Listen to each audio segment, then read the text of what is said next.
Почитувани медиуми, почитувани граѓани на Република Македонија. Коронавирусот и неспособноста на СДСМ одат рака под рака и значат смрт за македонското земјоделство. Откупот на зелката, раноградинарска култура од чија продажба живеат илјадници семејства во Струмичко-Ландоскиот регион. Оваа година е катастрофален. Откупната цена од самиот почеток беше ниска. Во моментов откупната цена е 5 денари за килограм и со оваа ниска цена земјоделците не можат да преживеат ниту да ги спремат нивите за наредната реколта. Имајќи го во предвид исклучително тешката ситуација во која што се наоѓаат производителите на зелка, предлагам веднаш да се донесе интервентна мерка за субвенционирање на килограм предадена зелка во регистрирани откупни компании.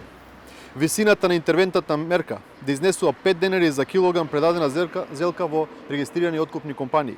Само на овој начин земјоделците и производители на зелка ќе можат да поминат во периодов без кризи. Потребни се силни земјоделци бидејќи потребата од храна допрва доаѓа. Земјоделците на прво место. Тие не хранат нас, тие хранат нацијата. Ви благодарам.